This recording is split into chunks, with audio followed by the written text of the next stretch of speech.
The following segment is sponsored by USANA Kids Eat. The number of food insecure kids here in Utah might surprise you. The pandemic hasn't made it any easier either. So here to break it all down for us is USANA Kids Eat Director Michelle Benedict. Welcome back to the show. Thanks for having me. It's good to be here. It's great to have you as well, and I love what USANA Kids Eat does. I was grateful to be there for the launch of this years ago, and you guys do some amazing things, not just at USANA, but USANA Kids Eat. Tell us what USANA is and the foundation. Yeah, so USANA itself is a worldwide health and nutrition company, and being all over the world, we see a lot of need. I mean, that's what it comes down to, right? So USANA created a foundation about 10 years ago.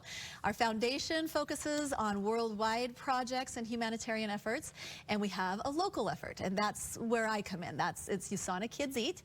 We think that kids here locally also need to be taken care of, and so we provide food bags for kids who are food insufficient at home, mostly going home on the weekends to empty cupboards, and yeah, that's our focus. You're doing such a great job. You mentioned right here at home. In Utah, the recent stats show that 1 in 7 kids are food insecure. So what does that mean exactly?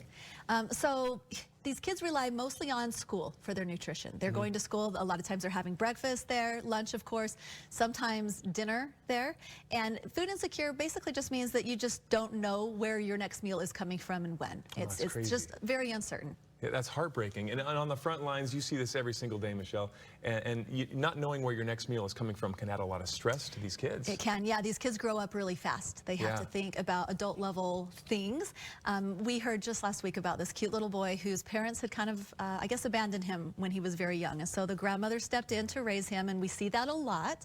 And most of the time when the grandparents do this, they're on a fixed income, right? Sure, they're retired. absolutely. They really don't have the means to provide for children, but of course they step in and they love him and take care of him. And so the grandma has raised this little boy most of his life, and he is, I think they said he was 6th grade now, and the grandma is now starting to have her own health problems, and it's just the two of them, and he carries that weight. It can snowball, and he worries about his grandma, and I think it really helps that he can bring his food bag home and provide a meal for he and his grandma. That's what it comes down to, is he feels like he can help in some way, because they feel so helpless, you know, and so having that food bag really makes a difference. It's a big problem right here at home as well. Now, how do these kids react when they have siblings who need help as well? Well, a lot of times they try to protect their siblings. A lot of times they try to let their siblings be kids, and they let them be carefree, and they'll go get the food bag, and they'll kind of, you know, try to shoulder most of the stress and let their siblings just kind of try to be kids. And you never know, this is such a big problem, but it truly is, and we need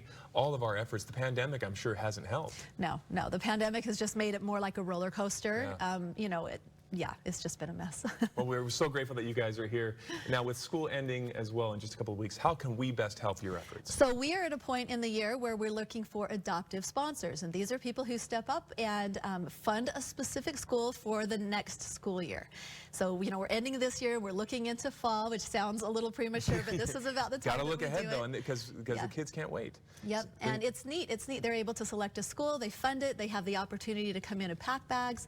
We have corporations that love this because it provides team building opportunities. And we need these guys. We need adoptive sponsors to come in. Where can we go to learn more about this? Everything's on our website. It's just USANAKidsEat.org.